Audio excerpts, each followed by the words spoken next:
পাকিস্তানের JF-17 thunder যুদ্ধবিমান কিনতে চায় বাংলাদেশ। সম্প্রতি এমনটাই একটা খবর ছড়িয়েছে। পাকিস্তানের গণমাধ্যম বলছে, বাংলাদেশের একটি উচ্চ পর্যায়ের প্রতিরক্ষা প্রতিনিধি দল বুধবার পাকিস্তান সফর করেছে। তখনই এই নিয়ে নিজেদের আগ্রহের কথা জানায় বাংলাদেশ।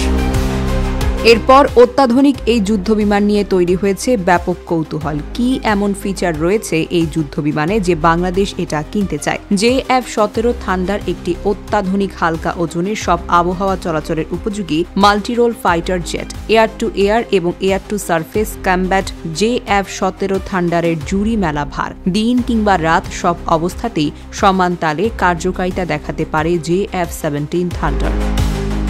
এতে রয়েছে কম্পিউটার নিয়ন্ত্রিত ফ্লাইট কন্ট্রোল, এমনকি সর্বশেষ প্রযুক্তির অস্ত্র বহনে সক্ষম JF-17 থান্ডার। তাই এই ক্লাসের জন্য যুদ্ধবিমানের বিরুদ্ধে বাড়তি সুবিধা পাবে এটি। মাঝারি এবং নিম্ন উচ্চতায় JF-17 থান্ডারের কম্ব্যাট ম্যানুভার অনন্য। পাকিস্তানের বিমান বাহিনীতে বর্তমানে 7 স্কোয়াড্রন JF-17 যুদ্ধবিমান রয়েছে। এই পর্যন্ত 147টি JF-17 থান্ডার তৈরি করা হয়েছে। 6,411 কেজির JF-17 থান্ডার টেক অফের সময় সর্বোচ্চ 12,700 কেজি বহন করতে পারে। এই যুদ্ধ বিমানের সর্বোচ্চ গতি প্রতি ঘন্টায় 2,205 কিলোমিটার।